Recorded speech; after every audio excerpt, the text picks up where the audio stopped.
In the James City County Board of Supervisors to order for the purpose of a business meeting. Mr. Stevens, would you please call the roll? Mr. Eisenhower? Here. Mr. Hippel? Here. Ms. Larson? Here. Mr. McGlinnan? Here. We need a motion to allow Ms. Sadler to participate electronically due to a health-related issue. Do I have a motion to include her? Yes, so moved. Mr. Call the roll, please. Mr. Eisenhower? Aye. Mr. Hippel? Aye. Ms. Larson? Aye. Mr. McGlinnan? Aye. Motion carries. Sue, welcome to the meeting. Yes, thank you. Great. Okay, we'll have a number of items on today's agenda. We're going to start off with a couple of presentations. And the first, delighted to welcome to the podium Dean Lynch, the Executive Director of the Virginia Association of Counties.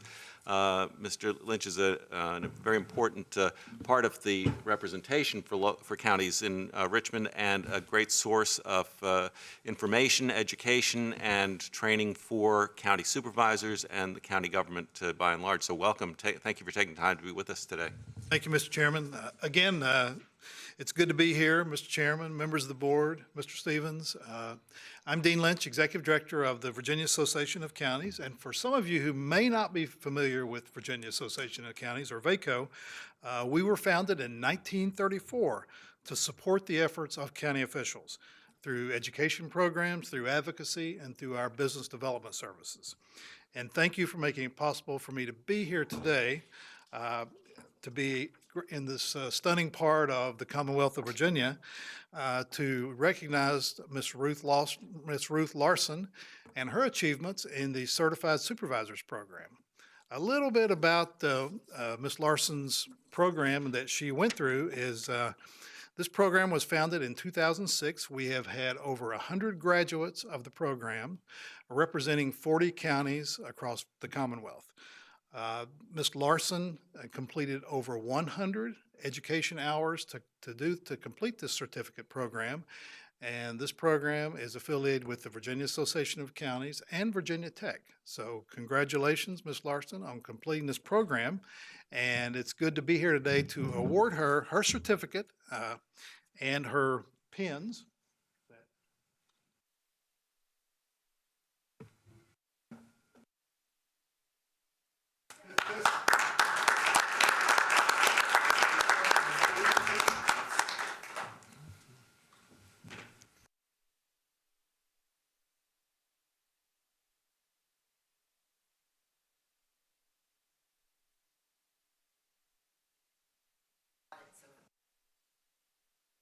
This will be in our County Connection newsletter. Good. And also and Scott, please, because you have helped me so much.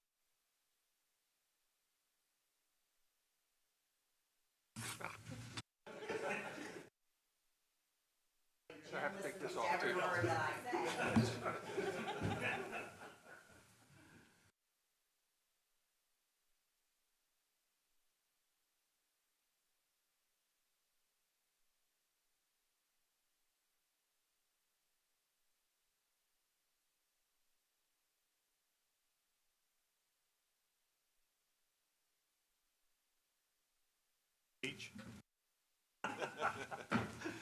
Thank you for the opportunity, Mr. Chairman. Thank you, Mr. Lynch.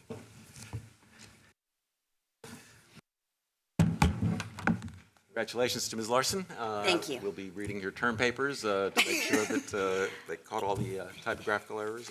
Well, it's a great program. I have to say, I'm so glad that I did it. And I really appreciate everything that VACo staff puts into it. I appreciate all the support of my colleagues and all the help from county staff. And I learned so much. And as with any VACo program, really, one of the best parts about it is the collaboration with people all across the Commonwealth of Virginia. And so you learn not only things about your own county and counties like yours, but counties that are nothing like yours either. So, but I really appreciate, this is a very busy time for VACo. They're dealing with General Assembly and issues that are happening there. And I know that Dean is headed back immediately to go to committee meetings, but I really appreciate you coming down, Dean. Thanks. And I would point out that Ms. Larson, as she completed her certification program, was also elected second vice chair of VACo at our annual meeting this year. So congratulations on that as well. Thank you.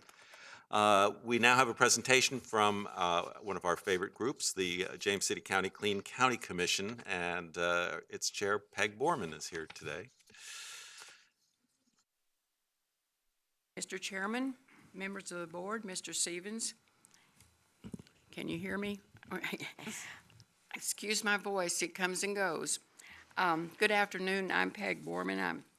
I'm from downtown Lightfoot, and I'm happy to be here, and I'm back. I'm going to talk a little trash, just like I used to, so don't think that I have gone away anywhere. But I want to give you a presentation from our Clean County Commission.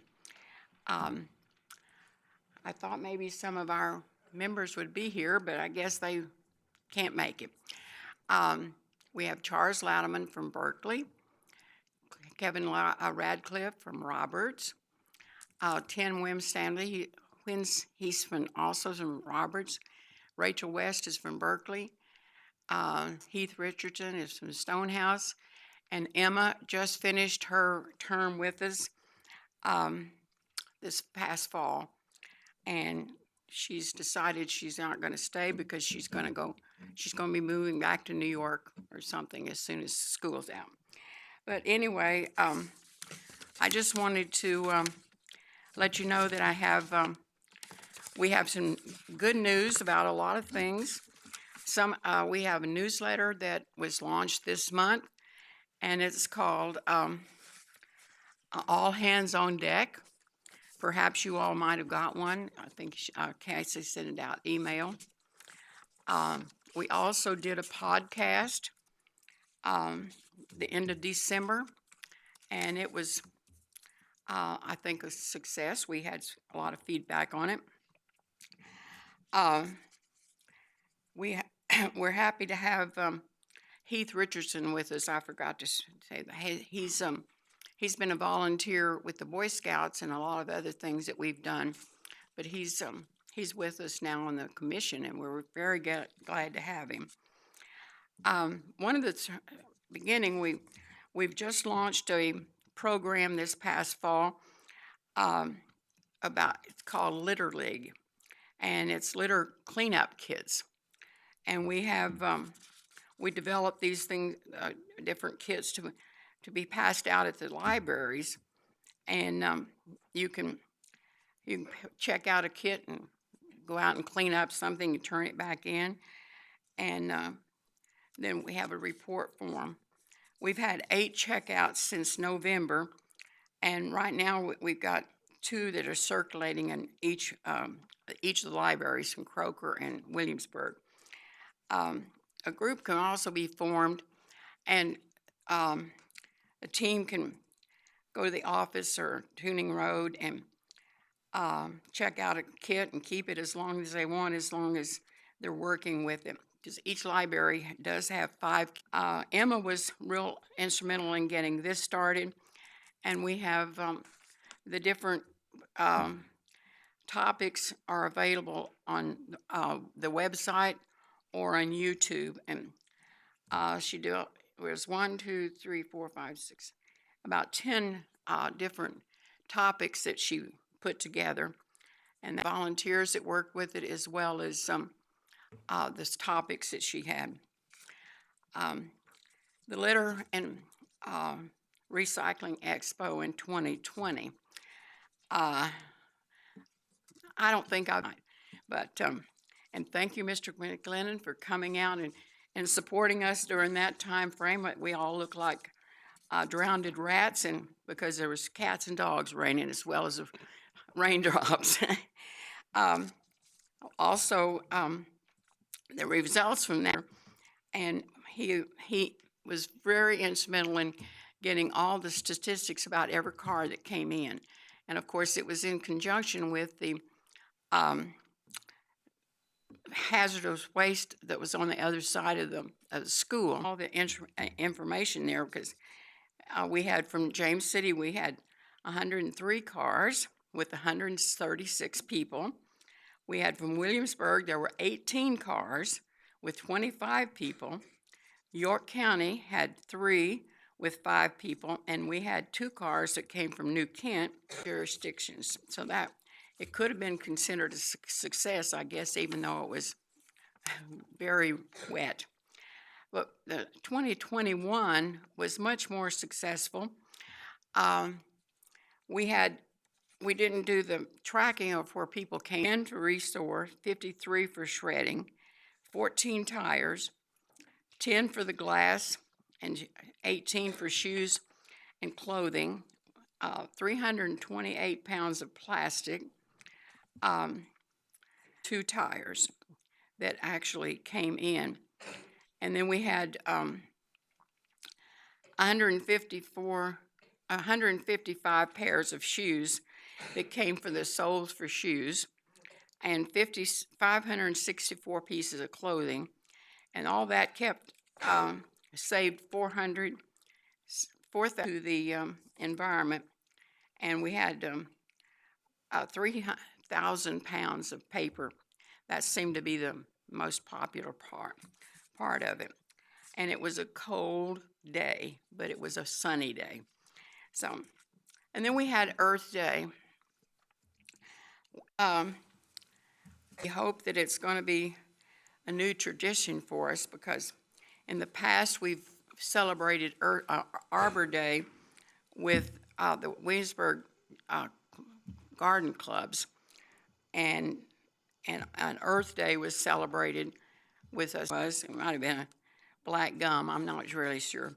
But this year we're going to be planting an American chestnut, and that will be on Arbor Day in April. And thank you, Mr. Eisenhower, for joining us. We had the James City Ruatan Club gave the presentation of Will Barnes, Jim Robertson.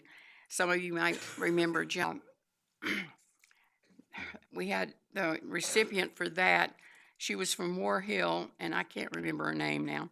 But we also dedicated the Will Barnes shelter, which had never been done, because the first one we had to do it. And I said, well, we haven't done it, so we're going to do it. So we had a ribbon cutting for the shelter, as well as the flower boxes James City Rutan's had installed. And we had a nice volunteer from the county that agreed to do it for us. So it was very much appreciated. This year, I'm gonna hold you all to it now that you got an invitation.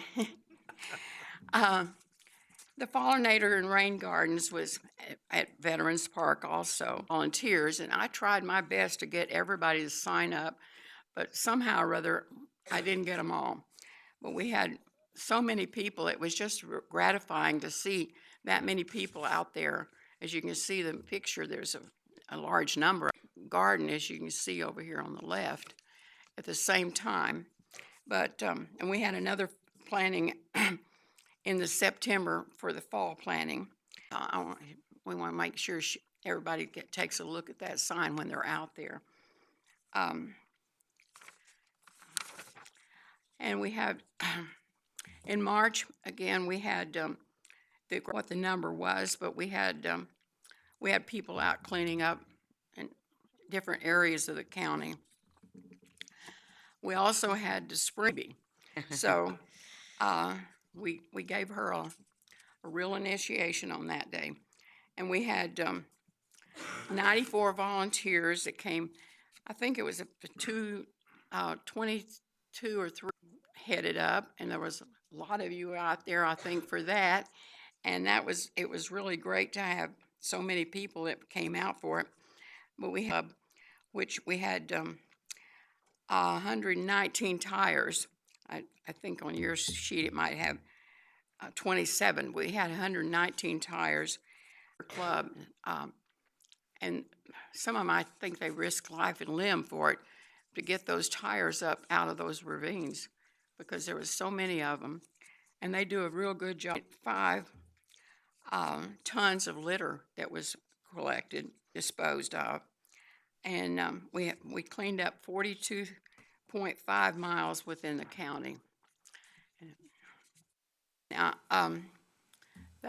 was another picture of the cleanup. I put a couple. We had to have our presentation in, so we did the litter index on January 8th. We had planned to do it in November, or October, November, and of course, I wasn't able to do it at that time. And so I'm glad I was. Well, we did all of these on the watershed, and the one is just for this year, the one with the 5 colors on it. That was for just for this year. And as you can look at this, you can tell the 1.4 Regina and Cassie from the county. And everybody did a scoring of how they thought the litter was. November, and then we did another one in, we did January of 20, and then November of 20, and then we didn't do 21 until this year. And you can see that some of the areas, each one of the colors is a watershed, and it gives you the comparison as to the scoring as how it was done. Some places stayed about the same, some were greatly improved, and unfortunately we had some litter, but not nearly as much. The Adopt-A-Spot, this sign is from the War Hill High School Environmental Club, and they aren't our newest, but they were new. The area over by the 4-H camp near the on the Capitol Trail, and they're our newest group. And each year the sign will have the senior class on that, like 21, 20, 22, so forth, will be on that sign. Kevin and I toured the 8 spot out there and cleaning it up. And but we did find that on the 8th of January, Endeavor Road was very, and there was all kinds of trash scattered up and down there. And it was just so, it was disgusting to see that much trash. And but we informed the right person to get it cleaned up. We do, and that's having the Adopt-A-Spots. We've had 3 campaigns, magnets and literature that we pass out at any event we have, and trying to educate people about it. Also, we can compare how much waste is minimum. The problem with that is that a lot of the plastic and stuff that was being recycled can't be recycled now, and so that's going into the trash. But Clean County was instrumental in getting the glass, and we're still working on the zero tolerance for litter. As you can see, we're with Keep James City County Beautiful and Keep America Beautiful. That's we do this litter index, and with the spring cleanup, of course, that's a more magnified. And then we've got the new program with the Litter League, and under the beautification, we've got the Adopt-A-Spot grant. We had only one application for 2021, and they requested money for their volunteers. Well, we couldn't approve that because that was not part of the program. And but they're still a good they're 22, and the first checks have been received, and the final project is completed by April 30th, and the checks will be going out in May. And so finally, overall, we've had 26 litter cleanups with $294, and 20 groups did displays or presentations, and we've had approximately 1,359 people in attendance. Down here, I wasn't sure which Mr. Larson or Mrs. Larson or Mr. Eisenhower. we'll be needing to get us a replacement for Emma, because she's from Jamestown. So, but from Stonehouse, we now have two. That's myself. And I picked on John for many years, so we finally got a couple. But Mr. Hipple. Mr. Hipple, we can use two right there. Well, we can use at least two in each district. And Ask if the board, if anybody would like to ask any questions or comment. You did say June 18th is when the Will Barnes Day will be, the Will Barnes Day. around 2 o'clock, I think. Thank you. Hi, Peg, it's Sue. I just wanted to say hi from afar. Thank you for everything you're continuing to do. It's so nice to see you at the podium again. And I just did all their pictures up there, so they've been helping out. So got to give a shout out to my kiddos as well. It's a great thing for kids to help out with because it really gives them incentive to not be what you're doing. Thank you. I appreciate the accolades. It's all for the Clean County Commission. It's not me, but I'm just up here talking. Well, Ms. Borman, it is in large part due to the efforts that you put into this on the Clean County Commission to help you in that task. I'm very sorry to hear that we'll be losing Emma because she has really made a significant contribution to the program, stepping up to help out as co-chair for a while and leaves at the end of the school year. But the real test is that you are able to motivate other people to get involved as well, not just the members of the commission, but all those volunteers out there. And we really do appreciate the lean and to do a better job of discouraging litter.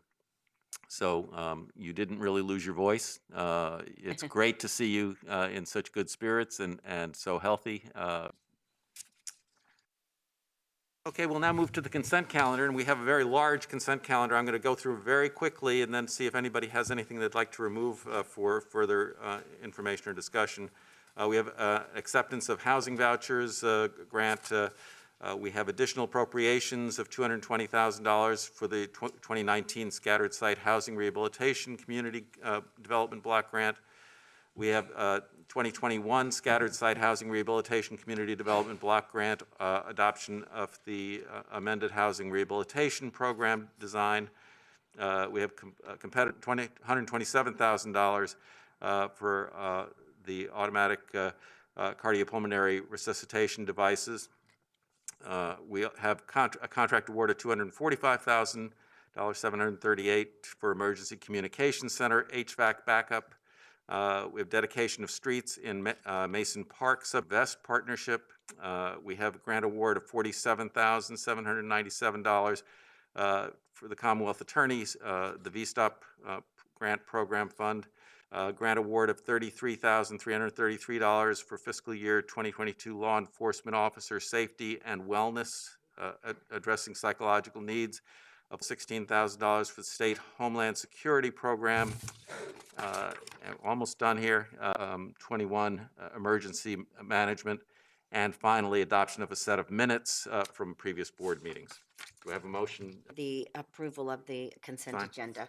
So I'll make the motion for Motion to approval. approve the consent agenda. Mr. Stevens, would you call the roll, please? Mr. Hippel? First of all, as I was looking through these grants, just kudos to staff for, it doesn't address all the needs of these particular programs, but it is a step. I think it does. The law enforcement, safety and wellness, addressing the psychological needs of law enforcement is this something that we had done before. Good afternoon. Chief. This is something we're doing new. It's an initiative to look out for the officers, their welfare, and take care of them as a part of the James City County family. So we're looking forward to it. It's an ongoing contract we're working with. And I'm assuming it will be anonymous and I'm not, but between them and the person who they'll be talking with, et cetera. Absolutely. And they can go on their own. It'd be mandatory, but they'll be meetings. And this was Chief Ash. It was the Community Animal Response Team. I just wondered if you could just talk about that. Team is, it started after Hurricane Sandy. A lot of the regulations changed. When we do sheltering, we have to also make sure we're providing opportunities for walk, things like that during the shelter. The owners would be responsible for, but when they're in a separate area of the shelter, making sure that they're taken care of, have food, those types of things. So those are another volunteer group. Okay. come out today to answer any questions we might have Yes. about those items. Yes. Thank you. All right, with that, we'll move on to board discussion. We have 5 items with us today, for us today. Plan update.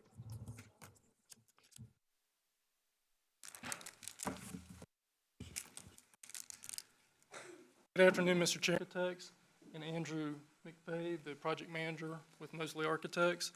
Building on the space needs assessment, the facilities master plan provides a roadmap to meet the county space needs for the next 20 years for the most critical facilities. At the 75% identified as the master plan, some of the narratives in the document that you now have, and cost estimates were developed for all the facilities master plan options and projected out for the year 2040. With the school board, we have at the next regular meeting in February, and we're tentatively scheduled with the courthouse. Thank you, Sean. Mask on or off, Mr. Chairman. Project. The study is pretty much wrapped up, and we can discuss next steps at the conclusion of the presentation. So back in 2020, we completed a space needs assessment, and that looked at all the existing space available for county facilities. It looked at the current personnel populations within the county departments, facilities master plan to fulfill those 2040 space needs. The level of detail, this is not a, so if you ask me what color is the carpet going to be, specific detail direction, but it should be used as a guide as the county then moves forward with development of the individual projects to meet those 2040 space needs. And it's also a living document. As you find you go through the next 10 years, you can update that plan periodically and check off boxes as you implement different projects. And then you will keep moving that time. A really sensitive advancer, so I apologize if I. All right. So preliminary budget estimates, as Sean said, were developed for each.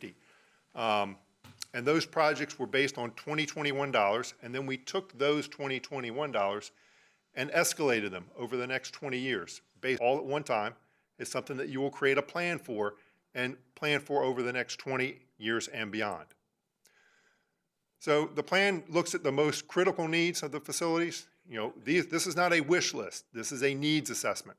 2021 needs there in the leftmost column, that's the budget for county administration, school administration, and the Williamsburg-James City County Courts. You'll see the total budget is $200. But again, these are all of the projects. These are all of the needs for the entire county. And, in the terms of the courts, it's city and county. In the terms of schools, it said we developed what was called the master plan, and then we also have the alternative concepts. We're only going to look at the master plan today. These are only the blue diagrams as they're indicated in your final facilities master plan study, referred to as the water tower site. So the Opportunity Way site includes what's already existing, which is the Law Enforcement Center, the LEC, a future James City County School Administration Office. So 5 of those facilities don't even exist today. 1 does, and 1 will be expanded on. It has 10 years of growth built in due to the foresight of yourselves and the folks who plan that facility. So it has no growth needs in the first 10, but we need a plan for that. So the Law Enforcement Center is at the very top of this screen. You see a small addition and also a covered parking area plan for it. And then you see the other building, then between Fire Station 6 and the detail is all in the study, both in terms of the spill. We've got 6 facilities being proposed. That's the General Services Administration Building, the General Services Warehouse, residential facility, and then the Fire Training Tower. And those are all practical training, okay, as opposed to total $47 million. And you see how those currently lay to best serve the county's needs. And you see how the 6 facilities, the actual call center would move out of where it is now next to Fire Station 1. That would move into the county administration building. And the satellite, again, that's not a short-term project. That's a long-term project. Remind, fire services change. As systems fail, that building will need to be renovated. So again, we're trying to forecast, so we need to put about a 6,700 square foot expansion on that building, the existing Fire Station 22, and this would be about a $6.8 million addition and renovation to Fire Station 2. Fire Station 3, we were proposed ability. The existing bays could be renovated to serve either storage needs or dormitory, fitness needs of the fire station. Again, over the next 20 years. And Fire Station 5, similar to Fire Station 2, needs some more bay space. So we're proposing a bay, basically they're planned south of the existing station. The JCSA would then at that point would be demolished. Those are basically where General Services is now. And a consolidated facility be built for JCSA. We'll keep the operator. So the skinny leg that you see facing Tooney Road, that would be the administration portion of that building. At this point, this is a big picture analysis. We just want to confirm that the building can get a renovation in that facility, and the registrar would move into this. Medical would move out of this facility, and social services would, at that point, occupy the entire facility. So this may very well be a two-step process, but expansion onto that building for, that, again, the 20-year need.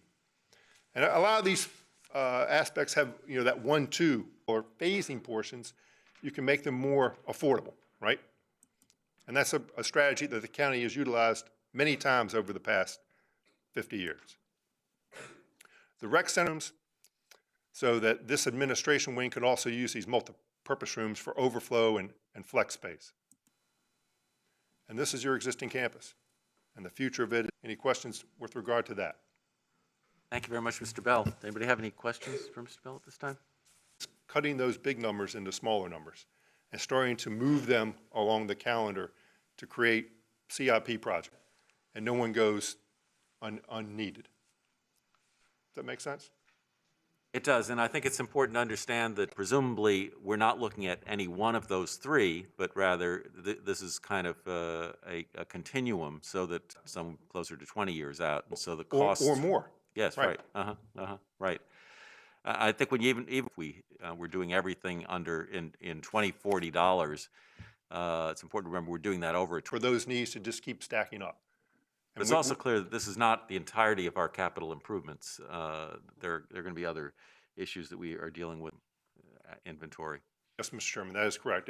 I guess connecting the dots on this, it would probably be appropriate to talk these projects sort of rank ordered in the order of need, and then how that translates into the proposed budget that's brought forward to us, because the CIP there should be looking at least 5 or 10 years on this, so that we have a reasonable figure of, I guess, things that should be tackled first, and sort of a rank order, and how you would plan on building that. As we go forward in time, much to what Mr. Bell had suggested. So, Any other questions, comments? It's a very big number. I'm sure very scary to people that might be watching from home. Operate. So I and work through it. So thank you very much. Chairman. Thank you very much, Mr. Bell. So our second discussion item is looking at minimum wage impacts analysis, and that's Patrick Teague. Changes to Virginia's minimum wage, upcoming changes, James City County's plan, and what some of the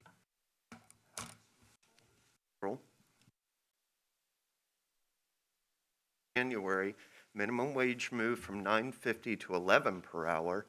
Next January, we will with $12 an hour by 2023.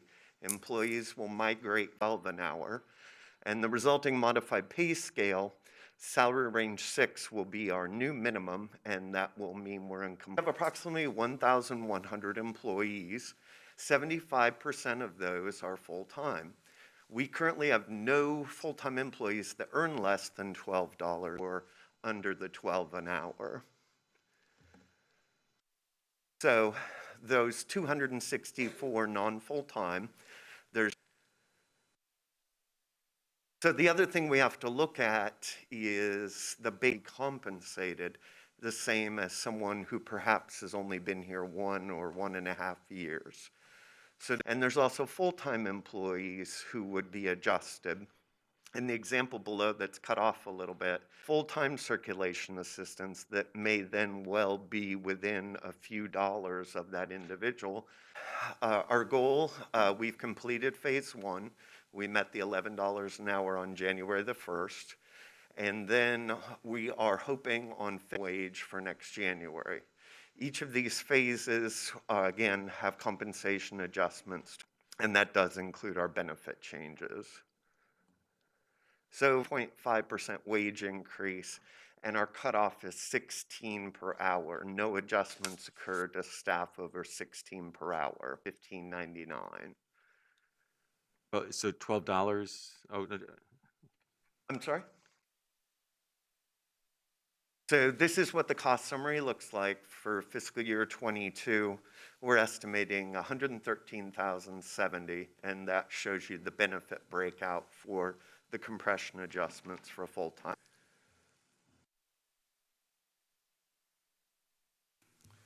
And one of the reasons we're looking at $20 an hour, and the city of Newport News in December raised their minimum start to 12 an hour as well. Yes, sir. One question. When you're looking at these figures, a certain part of it is compression, half of it, or? I don't have an exact figure, Just but the total is closer to a 40 or a 60-40 split. Would those two numbers be added together of the total cost? Yes. Okay. So the total cost for wages for our folks who are under 12 an hour. Okay, and I understand where you're coming from. Start in mid-February of this year, and then next year minimum wages bump to 12. Yeah, and that's one of the pieces we're working into the 23-24 budget is our goal process. Okay, because I could see it coming next year, the same thing we're Yeah. trying to take. Where are we getting the funds for the adjustment? That piece That I have no concern with funding it. The issue with the $12 and doing it early, we didn't have to do it this year. I do believe it's dollars an hour, so we're competing with somebody that's indoor in a controlled environment versus our staff that is often outdoor. We could accelerate and do it a little quicker. I know I spoke with, Patrick mentioned Newport News going to real challenge for local governments as well as private sector right now in terms of. I suspect some of that money that we have available to address this question this year is due to our inability to fill. Mr. Teague, and so I've probably spent the general fund savings 3 or 4 or 5 times in her opinion, but I feel confident that we can find a way. People, we have shortages all across the board with some of our staff. So I think it's important that we recognize that. And hopefully the citizens understand that it's very important, especially as they call and have issues about. Yes, ma'am. And it's certainly the case that it's not just us that are experiencing this situation locally, and I think we've seen evidence that it is a national problem. Yeah, it's very day job. We have no issue with getting staff, and of course, we've bumped it up considerably as well. Which, some jobs you need to take a real look at. They've been paid way too low for a very long time, but other areas, it's very, very hard to fill positions, and so you're right. It's an ongoing issue. Pre-budget catch up on our revenues and expenditures. Ms. Day. On the county's finances, as well as touch on a few matters regarding the upcoming budgets for fiscal year 23. Comment at that time. So some of our topics this afternoon will include an update on the fiscal year 2020 COVID-19 update in terms of finances, and also we'll touch on the meeting this year. I provided a detailed update on last year, fiscal year 2021, and that would not change significantly from what I've previously reported. As a quick references or purchase orders was about $192 million. That resulted in a year-end health and dental claims. So that was a good trend to see. Also included in that $26 million was about $8.1 million that came back to this year's budget, as well as funding needs for the school division in future budgets. Also, as part of our 22 budget, we had set aside, and then the balance went to our unassigned fund balance. excuse me, and that was about $11 million. Allocate $7 million of that for a property acquisition, which was those courthouse properties. Require that we maintain an unassigned fund balance fund. That would include the other funds that we talk about, where we have our other programs, housing, social services, some of our ongoing. That requirement would equate to about $30 million. Our balance was $56 million for expenditures that were cut from the budget due to the uncertainty of the pandemic, but still equipment replacements and items of that nature. So we've definitely dipped into our fund balance more in recent times than we have. Sure that we are staying well above that requirement of $30 million.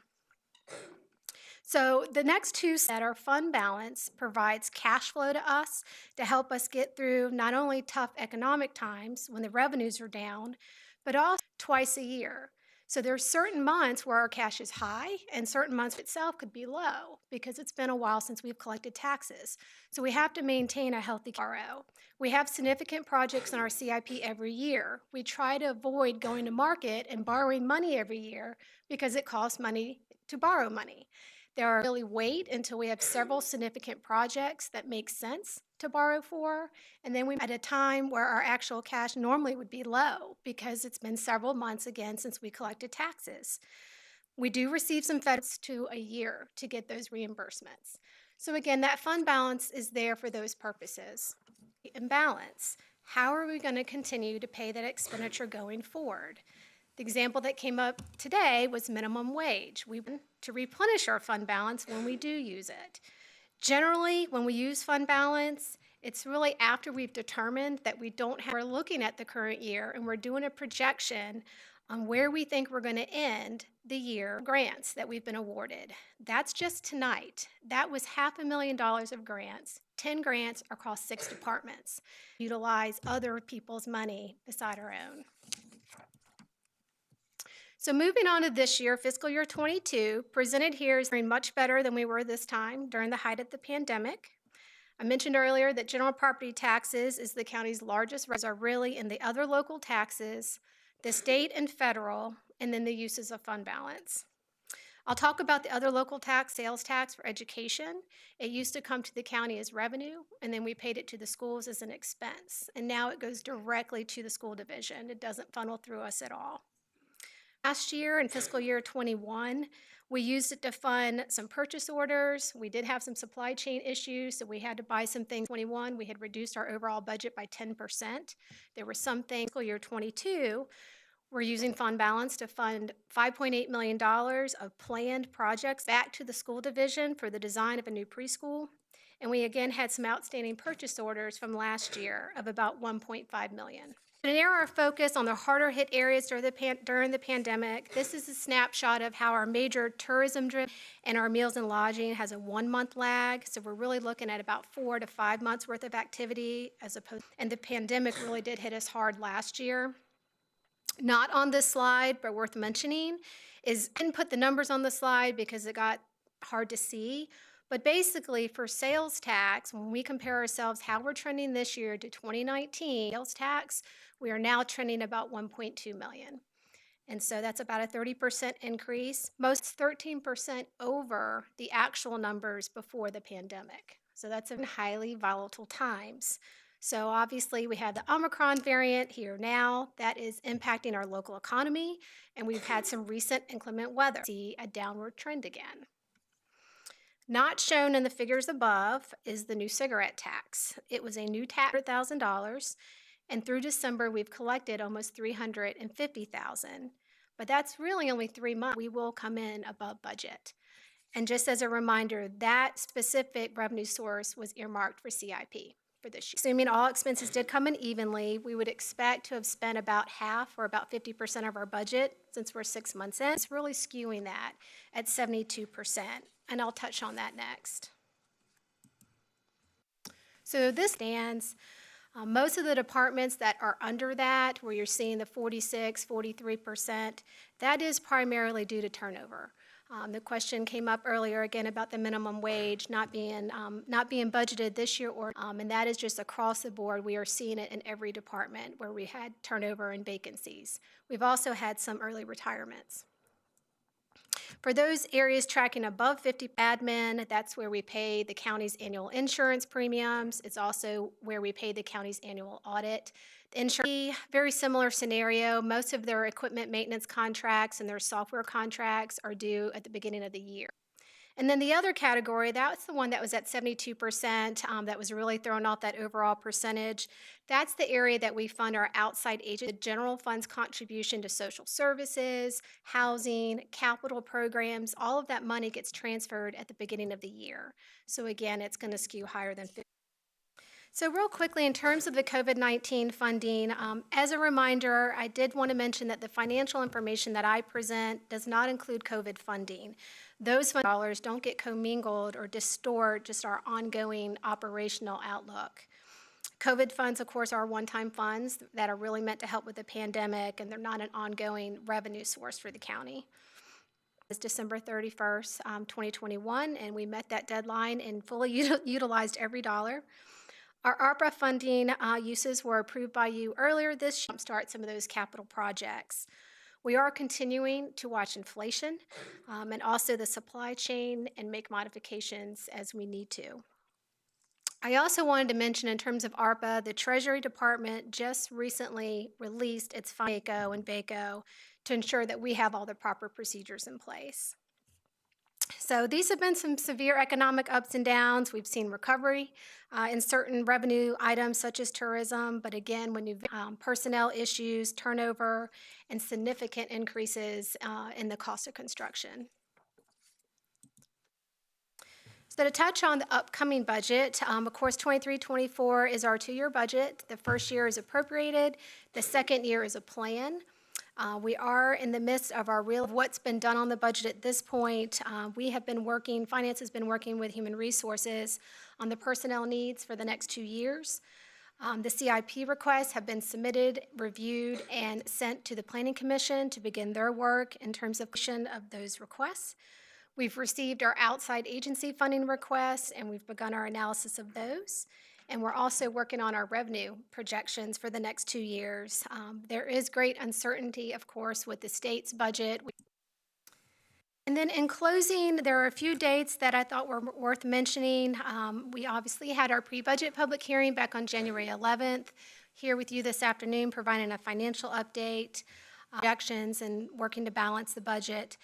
March 28th, the county administrator should be releasing his proposed budget. On April 5th, we have a community meeting, likely to be virtual, that we will have. April 12th will be our public hearing on the tax rates and the budget. We have another meeting.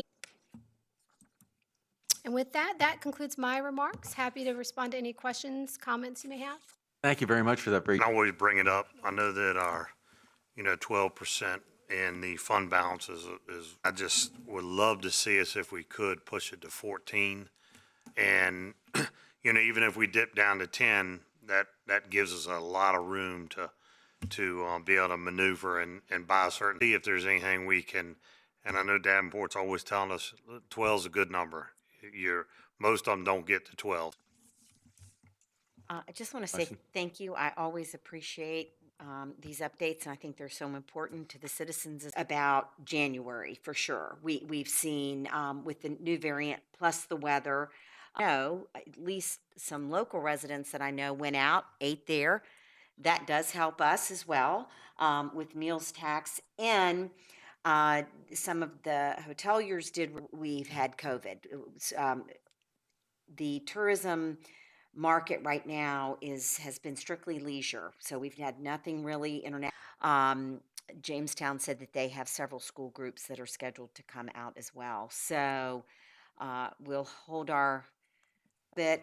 Any conversations that you've had with the schools as they are talking about their budget? I did see something briefly in the newspaper that they would very much like to do if you've heard anything from your counterpart there or not. Most of what we've discussed has been very similar, related to compensation and also capital needs. Okay. I do know that they're pursuing some pretty significant grants that are a result of the COVID funding area that they're looking at. She has also my counterpart has shared with me that they have some significant increases in their health insurance premiums. And I know they're utilizing the help of a consultant to pursue other programs as well to see if there's some cost savings there. Okay, thank you. Ms. Sadler, do you have anything? No, actually, Ms. Larson asked a question I was going to ask, so I'm welcome. I've heard that they're talking about raises for teachers, which are sorely needed. And I think the biggest concern right now is that, given the rate of inflation, a 10% raise and have effectively zero. So it's a concern.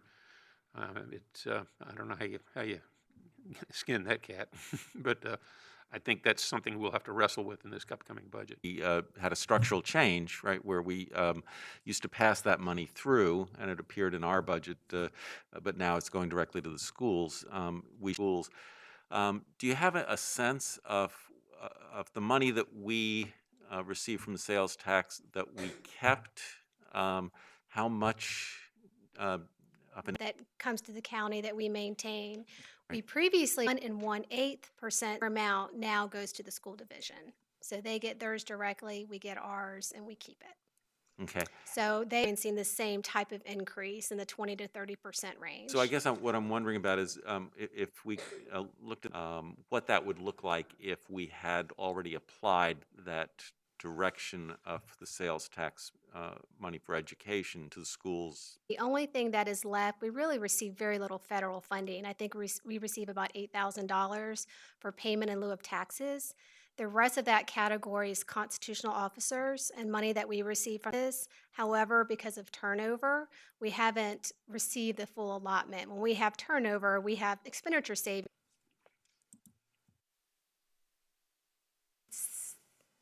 One more. Yep, that 4.9 million. Yes, right. So when we look at the amount here, am I doing this right? State and federal, and so there we saw the $4.9 million reduction compared to last year. What do we The 15.6 million for this year, yes. Yes, to date, we've received 7.4 or exceed our 15.6. I believe my revenue projection showed about a $2 million increase in our sales tax. But Ms. Day, that budget number, had we had the schools in this year's budget, that 15 million would be more. what the actual impact on our budget is going to be now that we have decided to directly let that money flow to the schools. And it line graph. Stop there. I'm sorry. Go back one if you don't mind, please. So there's a line there for the school division. You see that 100 million? The budget is really a net zero. And Ms. Day, if they we're experiencing greater sales tax returns, the school division would be experiencing, we didn't take anything away from what is their year-end surplus that would return to the county. That number still should be the same. Or It was really a significant increase that will be provided through that direct funding to them. Somewhat smaller overall increase in funding that they were looking for from localities than we might have seen in previous years when this would have been included. Well, thank you very much for that report. I think that's a lot of positive news and interesting ideas to be pursuing. Mr. Heppel's suggestion about the fund balance to address some of our future needs by taking them off the table now. Yeah, great. Okay. All right, good afternoon, Chairman and members of the Board of Supervisors. Thank you. Highlights the accomplishments of county departments during fiscal year 2021. I do want to make one note about the document's format. You may recall that in our previous annual report document, response. So now, as our pandemic response has become a protracted event, throughout the department's accomplishments, there are operational items that are related to COVID-19, as that's sort of become a part of.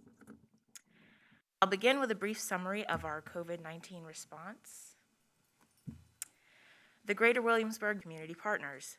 It opened on January 22nd, 2021, and over the course of nearly 4 months, the clinic administered 22,840 doses of the Moderna vaccine to local residents and workers.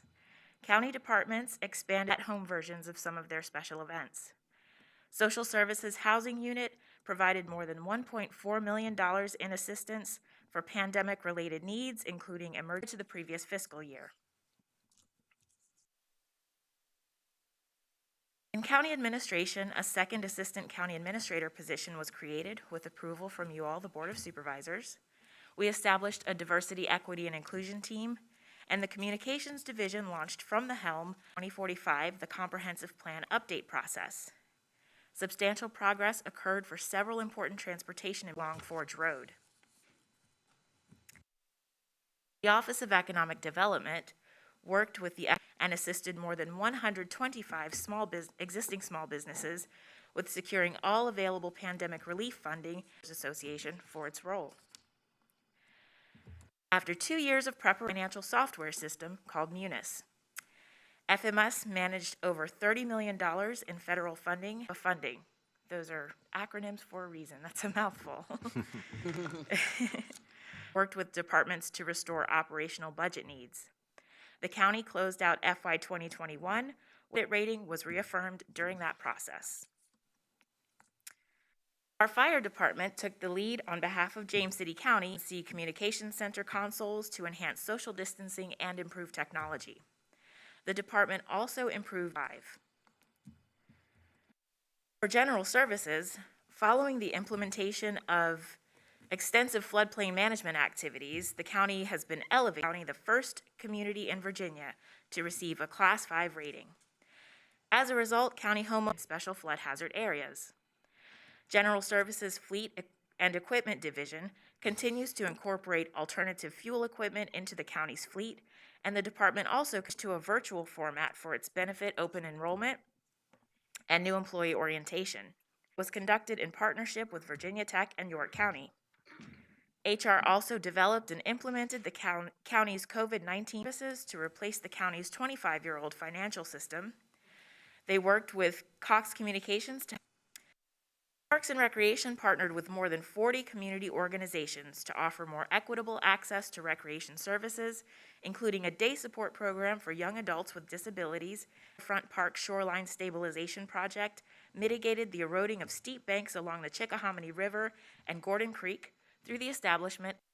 The Police Department was the recipient of the Board of Supervisors 2020 Chairman's Award in recognition of its professionalism and positive incident command system. The plan was nationally recognized and shared as a model for best practices. The 2020 Police Chiefs Award was given to members of in social services. The benefit program's eligibility phone line received over 12,000 calls from citizens inquiring about medical and financial assistance. Supplemental Nutrition Assistance Program, or SNAP, which experienced an 18% increase, and the Medicaid program, in which over permanency was also achieved for 10 children in the foster care program.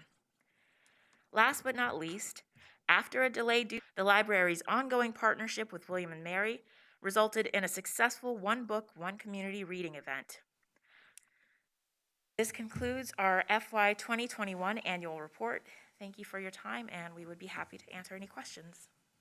Thank you very much for that. Thank you very much. Tammy Rosario. Thank you, Mr. Chair, members of the board. Over the past, on the first steps of developing the natural and cultural assets plan, questions from the board and input to incorporate into the process. Thank you. My mask to hear me better, please let me know. Thank you. Are you okay? Appreciate it. All right. I'll try not to mumble. Because they were actually designed to be printed out at 6 feet large. So you will have an opportunity to see those maps. A quick reminder of the project origin for any members of the public who are not familiar with the project. Talk about the progress to date, show you some of what came out of your 2035 strategic plan, and affirmed community priorities established during your recent update. Your new missions were taking very much from the community work that's already been done. In your strategy and action environment 3.1, assets and why do we need to evaluate them?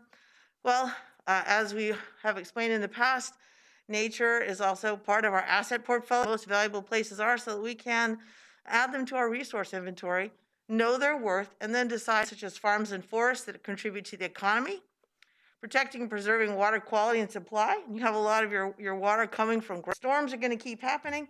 But if we preserve some of those areas that are subject to storms, that will also save us funds in the long run. And then public health, met this gentle man or woman on a trip through one of your parks. There was a number of barred owls calling. Things for plantations, you think about battlefields, Civil War, Revolutionary War, as well applications for this work, such as when you're working on your long-range transportation plan, next time you update your strategic plan for the county, to actually start to create some of the maps. Now, they are draft now, but what we're doing is we're grabbing the most high-quality intact pieces of the landscape that we have modeled using land cover 2020, and then also we're able to get LiDAR, which is basically satellite imagery beamed to Earth that tells data for your county. And we're looking at those large chunks of landscape, but also how they connect through corridors. So there's a 6-step process that we've been going through. New data. So as I said, we've been able to obtain and create some new data for the county. So this land cover information that we've created can be used in many others. There's a lot of work to gather data, but some of that data comes from the community. So I'll talk about that in a moment. And so where are areas where action may be needed? And action could be as simple as a landowner taking action on their own land. And then ranking. So what should we actually do? I call this the so what number of the effort. Making maps is fun. Implementation. So we'll be creating a strategic plan that goes with this, and so if you'll be patient, we will get to that phase. Just to highlight that we're here in January. We've just had our steering committee NACAMAC. But they just gave us a lot of great input that we're currently actually county staff that's also giving us advice. And then we check in every 2 weeks to make sure that we're on track. Anyone in the community can go online, show place to me, and they'll be able to tell us why. So, it's like, this is a favorite place to get engaged. That was my favorite one. This is a place we like to watch, sorting them out into making sense of all that. Read that's flown, and then we interpret it. So, of course, some areas have been developed, so we've taken them off the map. And then we've looking at different landscapes and trying to understand what it's like on the ground. So this is the first map, and I put, if you're trying to think about how you might compare to other localities, you have a lot. So that's good news, significant than others. An example of that would be if an area has a lot of cultural resources. So it's right now we're just kind of looking at all of these things you see in neon green are very high quality. And then we're going to do an additional analysis once we can make it look like spaghetti. So what we do is to try to tease out the different themes that we want to look at. These data come from the U.S. Department of Agriculture, and that can be helpful to us as we look at, say, ag-forestal. They're place dependent, and conserving them is really important. So you have a number of places where you can pick berries and fruit, and farms and working with the community economy. And so what we're looking at is areas that are at least 30 over time, not just as you think about your economics, thinking about the viability of forestry and the campus on that map. And then water, plains, and these rivers and streams. We've mapped all of those, and we'll also be looking at how well forest, piece of good news. And then recreation, now how we get out there and enjoy them, but there are also maybe places that are favorite places for hunting or fishing. Both that community really loves walking or biking or walking the dog on that road. So we'll be getting all of those assets on the map and then looking at how well the landscape supports them. Heritage and culture are defined by the community. So we will, of course, include and have included things that are already identified as community posted online, people telling us landscapes that are significant to them and why. And then, of course, they're to put your property. So you've got a lot of historic places and sites that one of our committee members, Alan Outlaw, is, as you probably know, you appointed him a very vocal and knowledgeable local historian. So he's been helping us. Interesting part, and probably a map that you'll continue to update over time. Because as you know, you let us know that, let's say we had a piece of landscape that biologically we rated as highly significant, but it's part of the setting of our county. It's an iconic place. So we would also use that to bump up. So next steps and expanded public engagement. So in the near term, our GIS team is working now on getting all those comments and sketches, about 3 weeks. We thought we would launch it on Valentine's Day, just for a little fun, to give us enough time to get all those comments in we have so far from our, having the online effort that we'll promote with help from county media. That, like, take the sticky dot from your card and stick it, trying to do surveys. Some people are really sick of surveys, and some people just like a good old-fashioned paper map. Comments that you have in addition to the general public, you can feel. So that'll be all through February and into March. And then, like I said, the comment stations, and then the staff of the county will also be doing outreach to your existing county committees. So you've already got established committees for history, and you've got other committees for parks. So they will be we have a little show and tell presentation we're making so they can kind of take this around and get those comments from those different experts that you've already appointed. Because there's a lot of knowledge that comes into this process. So we will be taking all of that together and then rerunning the maps. And once we know where those most important places are, then we'll be looking at how they connect. So getting to the longer term, like I said, we're refining these maps now. We're going to be launching the online survey on Valentine's Day.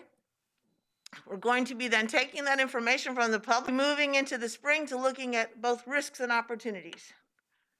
Finally, we'll come back to the community with some strategies.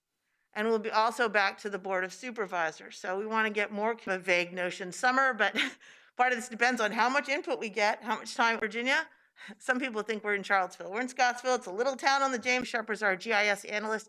And Lauren Duran is our landscape architect, and her background is in culture and heritage mapping. So kind of a perfect team for the county.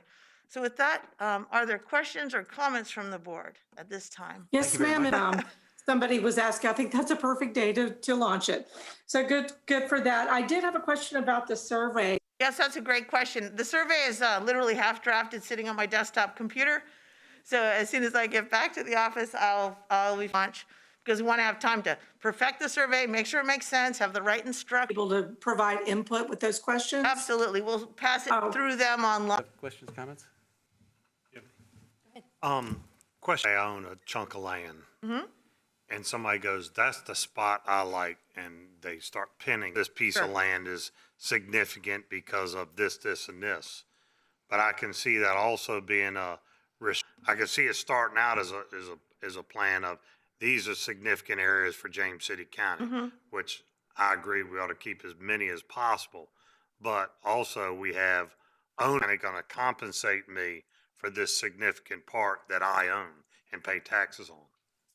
If you own a piece of land and you see that it's like neon green, super important, we think it's the best. I own this significant piece of the landscape. So as I'm doing my farm plan, or let's say I want to develop my land, we showed them examples of how other counties have used this information and how private developers as well as private citizens use the information. Example of a landowner, again, and important, said, well, I'm still going to put my dream house there. And I said, that's great. She said, but you know what, I'm going to actually shift it over here a little. But she's going to manage it how she wishes. And so it's really changed my development layout. And so he actually redesigned it with smaller lots. We'll be sure to do a robust engagement, and that's part of on the website we have, because people will have those kind of concerns, like, what does this mean if I'm on this map? They will, and I'm worried too that they'll may not understand the whole thing. We're publicly accessible. So sometimes people say, well, this is a favorite fishing hole. We're like, well, yeah, but is that open to the public? Because if we put on a map, somebody sees favorite fishing hole, they're like, oh, we can go fish there. I'm a kayak. This is not, taking people's land and saying it's available for everyone. Right. I know that's what some people would, probably worry about. That in my piece, and I love it, and I think and when you actually overlay your park systems and your trails and things, there's plenty of that pristine or great quality land that's available to the public already. Right. So they can already get out there. And I can just tell you anecdotally, I started our firm 14 years ago, so we've done many dozens of plans in Virginia and across the South, and have not yet had a situation where someone thought that, okay, we'll come over to your house. That's right. Maybe that will show up as a significant place when he puts his dot on. Any other questions, comments? Well, this is a very exciting project and should give us some terrific tools to work with as we update our comprehensive plan in the future, as we consider various proposals, as we think about how to invest county resources in preservation of our environment and the view sheds and the like. So I appreciate very much all the hard work that's going into this, both on your part and on our advisory team, our steering committee, and staff. And Supervisor McGlennon, can I make one more quick comment? Sure. I should have thought of this when you asked the question. We've already had a situation in the county, and I don't mean situation in a negative tone, but where a landowner said, I'm actually developing my property. I heard that there's this plan. I want to know how my development might fit in with this. And so even though we're not done, we're still able to grab the map. They took a look and said, oh, okay, so I think based on this, I'm going to put my buildings over here. So there's already a person who's developing a piece of property who's already wanting to use the information for their plan. So it can actually be seen as a positive tool. And to quote the past president of the Home Builders Association, please just tell me what you want and what you value, and I'll do my best to take care of it. But if I don't know, I can't do that. So I leave you with that thought, and thank you for so your much, good Ms. attention. Firehawk. Yeah. All right. Appreciate it, yeah. That is the last of our board discussions. We have one board consideration. Would anyone care for a recess for a moment? Great. Yeah, why don't we just take a short recess right now?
session. We now have a board consideration, James City County Parks Master Plan update. Mr. Perkinson. Thank you. Mr. Chairman, members of the board.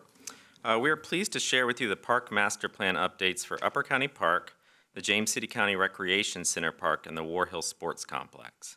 The master plans are long-term planning documents created to provide a conceptual layout to guide the future growth of each park.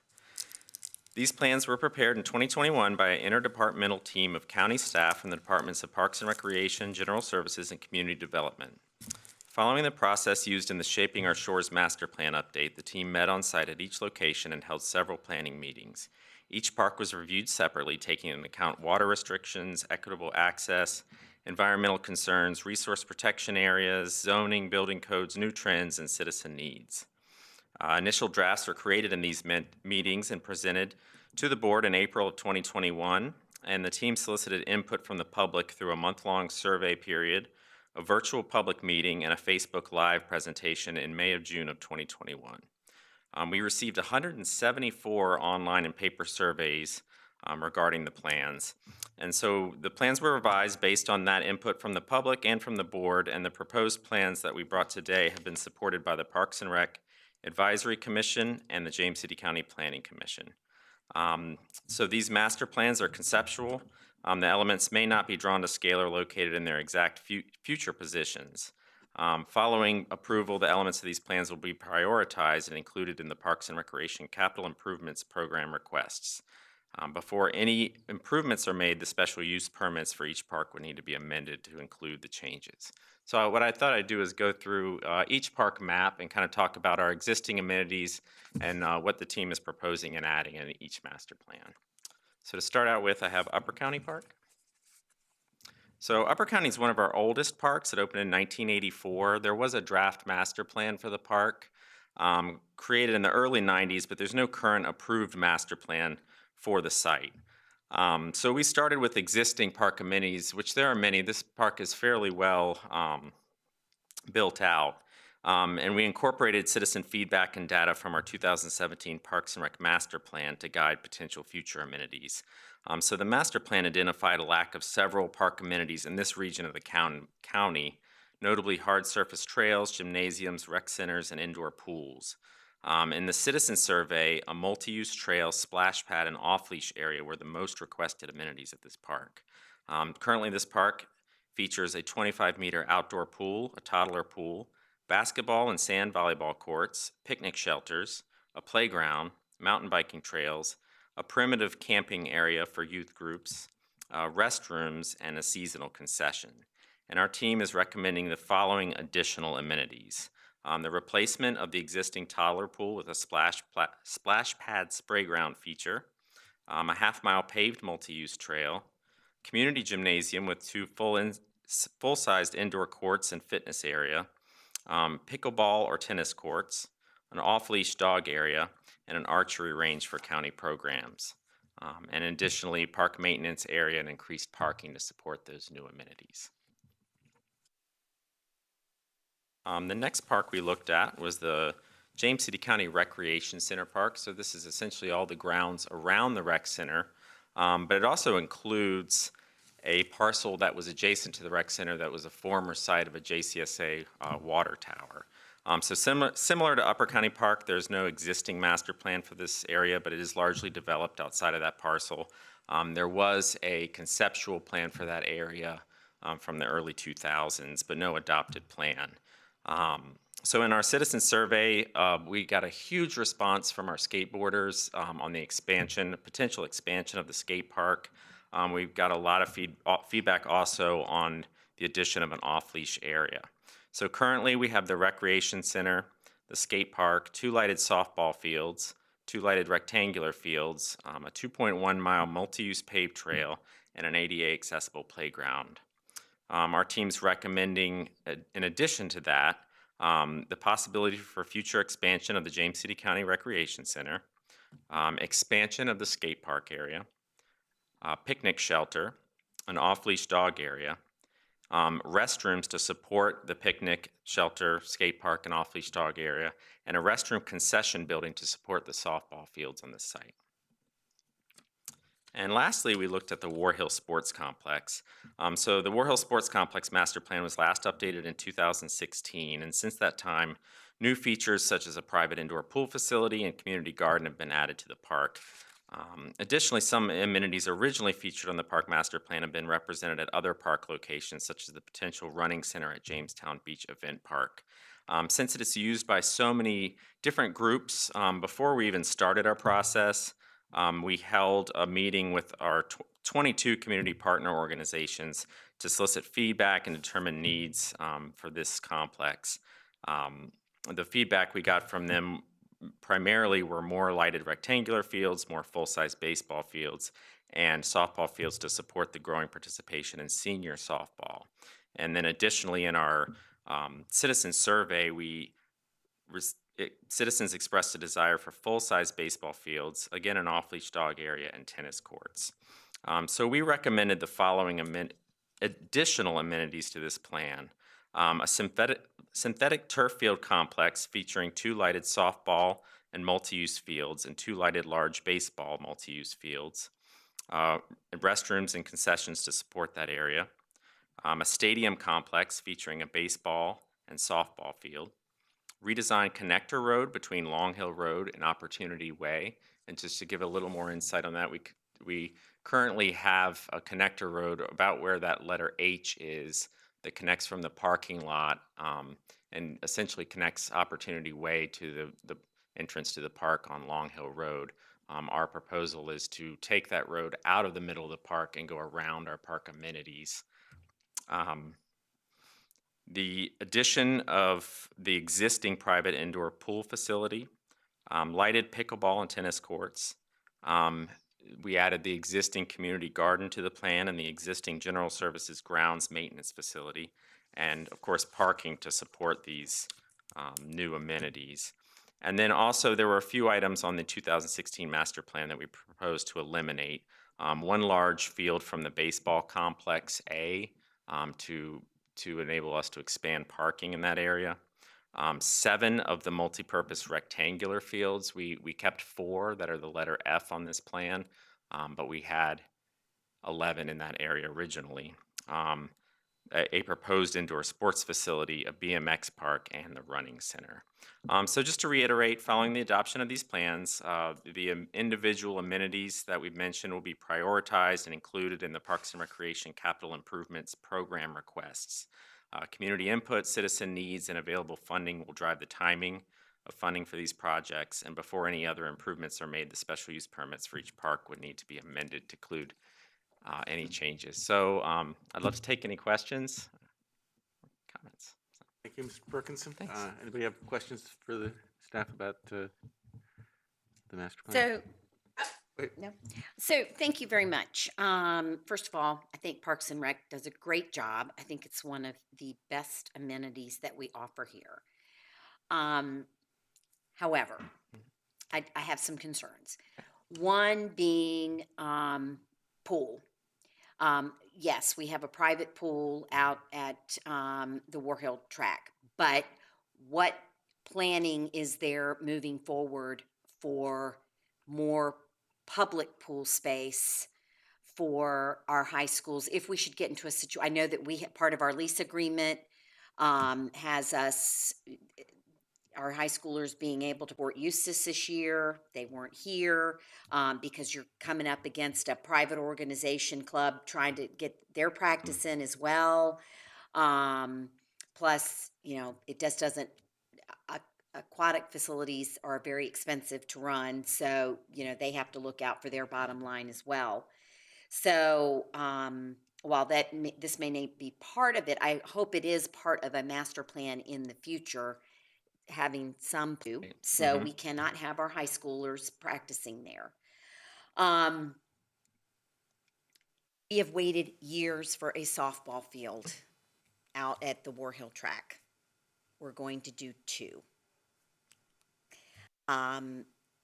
It's better than 0, but I do feel like we do owe the softball players in our community a little bit more than that.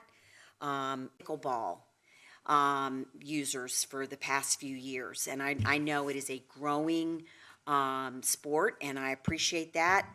But I don't want other things to get in the way of, I want other emphasis to also be put on the younger people in our area as well, though I should say pickleball seems to be very popular across the age groups. Which I am glad to see some emphasis put on the skate park, and some expansion of that. So I very much appreciate that we're listening as we continue to move forward with our Parks and Rec. Maybe, can you talk a little bit about why, because the splash, I think we changed one pool out at Chickahominy Riverfront Park to a splash pad as Right, well. right. What's the appeal of a splash pad versus a toddler pool? Yeah, it's some of it is Parks and Recreation trends that we've really seen the trend of a splash pad. It can serve a lot more ages, so it is limited in who can use it. They are a little bit difficult to maintain. There's even some safety issues, even though they're so shallow, there's some safety issues that are involved that aren't quite as big a concern with the splash pad. So that's what a lot of people want to see. And you've seen them pop up. Most folks are going, and the trends are going towards more of the splash pad, which, can kind of include more inclusive of all different ages and levels of ability. So Okay, thank you. you're welcome. A question on the off-leash dog areas. I see the one over by the rec center is in that area where the old water tower used to be, and it's pretty heavily treed, which is a benefit. I'm assuming that when that thing is put in, they'll leave as many trees around it for Upper County and at there, and the existing one that's just been built over at Veterans Park, and that is the surface, and when it gets to be wet and chewed up. Whether there's any aspect been given to studying what other parks have done as to different types of surfaces. I know sometimes they use mulch as opposed to trying to maintain grass, because it gets to be the Parks and Rec thought process and planning these out as to how you might tackle those different problems at each one. Right, and we've been looking into the different types of surfaces. Like you said, it can range anywhere from an artificial turf that would design. We would look at that, but that is probably one of the biggest parts of those dog areas that we need to continue to research and look at other parks and see what they do. They all seem to have their pros and cons of different types of materials that you can use out there. And just to circle back to the shade, we do intend on keeping that forested area at the rec center. Is the one up at Upper County Park being built in an area that's treed or still just open field? It's kind of a lot of it's brush, kind of 2-3 inch wide trees growing up, but there are some larger trees in that area, so we could be selective in how we plan that. So that would be helpful. Thank you. I do have one quick question, if I might. Could you repeat, and what were the other ones? Absolutely. We're considering the conversion of the toddler pool, the baby pool at Upper County Park, to a splash pad. Right. The off-leash area, the paved multi-use trail, which we really, there is a real lack of paved multi-use trails in that, and with pickleball or tennis, but it would essentially, there's already a pad there for another court space next to that. We added an archery area for our county programs. This would be kind of a permanent home for that, out of the way, and then just a maintenance area for our park staff. So. All right, thank you. I just wanted to put a plug in. We need some help up in the Upper County Park. We're going to be getting about 1,800 more homes over here as Stonehouse is built out. So I think the need is going to increase over at Upper County. So thank you for all you're doing to look into these things. I think the archery component would be great, because I know a lot of my grandkids would use it. They love archery. So anyway, putting a plug in for them. But thank you. I appreciate all the updates. Thank you. Any other questions? Anybody ready? Motion for approval? We have a motion to approve. Any further discussion? If not, Mr. Stevens, would you call the roll, please? Mr. Hippel. Aye. Mr. Eisenhower. Aye. Ms. Sadler. Aye. Ms. Larson. Aye. Mr. McGlinnan. Aye. Motion carries. Great, thank you. So now we move on to board requests. Just very quickly, Mr. Pearce and I went out last week, and you all may have noticed for some time a display on property that is at American flag and soldiers, that type of thing. There is a plan underway for an Iwo Jima memorial there, and Mr. Pearce and I went out and he is working with Mr. Pearce to make a presentation to the board. That will be in the near future. Did you all set up a final date for that, Mr. Pearce? And will that be in February? Yeah, I haven't confirmed, but that's the plan. Okay, thank you so much.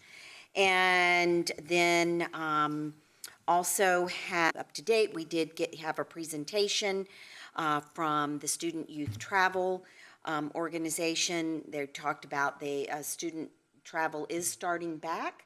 It's not where it was, but they are seeing some increase in student travel.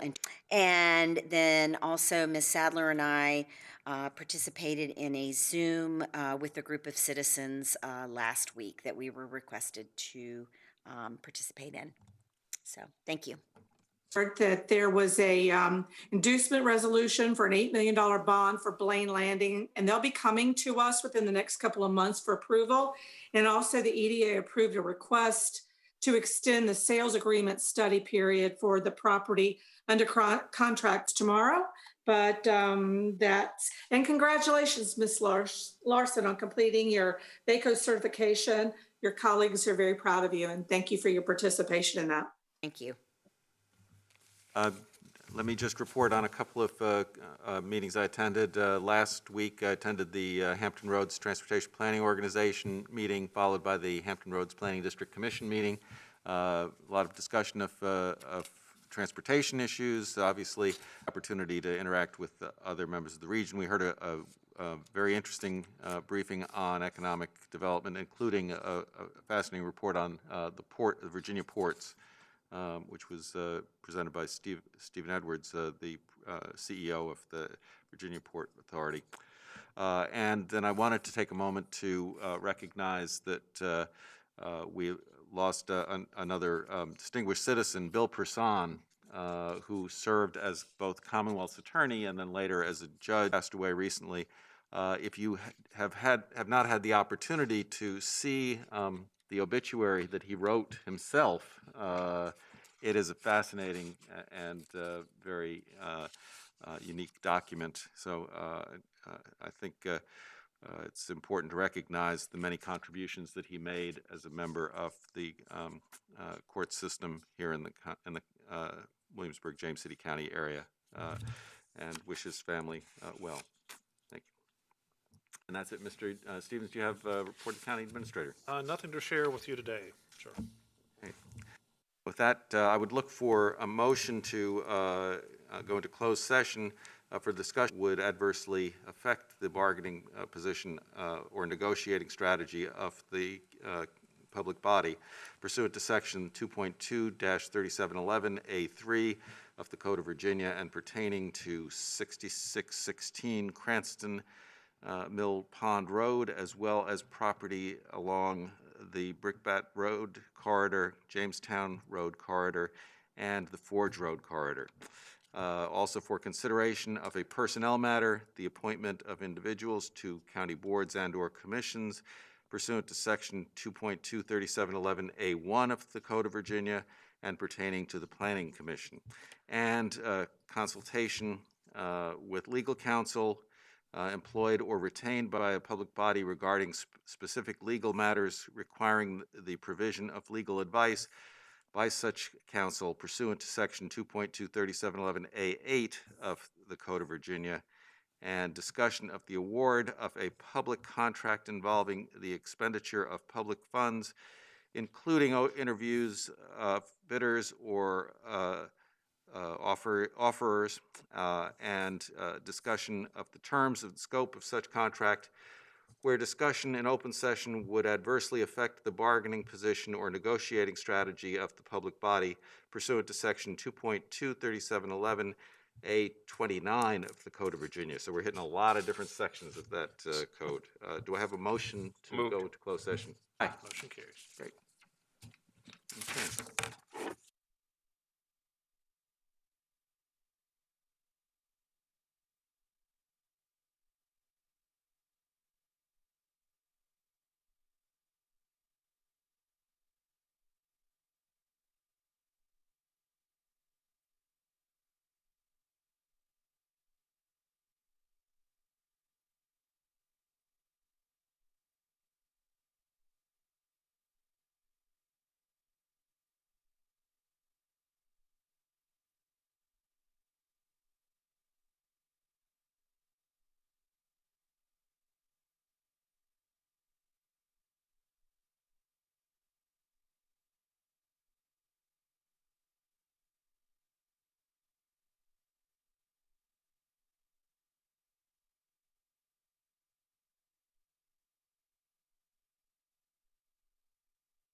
Back to session and look for a motion to certify. Chair, I certify that we only spoke about those matters that we said that we would. Thank you. We have a motion to certify the closed session. Mr. Stevens, would you call the roll, please? Mr. Eisenhower? Aye. Mr. Hippel? Aye. Ms. Larson? Aye. Ms. Sadler? Aye. Mr. McGlinnan? Aye. Motion carries. Mr. Chairman, I'd make a motion that we adjourn until 8 a.m. on February 3rd, 2022 for the local government day at the Capitol. Motion to adjourn. Mr. Stevens, call the roll, please. Mr. Eisenhower? Aye. Mr. Hippel? Aye. Ms. Larson? Aye. Ms. Sadler? Aye. Mr. McGlinnan? Aye. So adjourned. Meeting adjourned.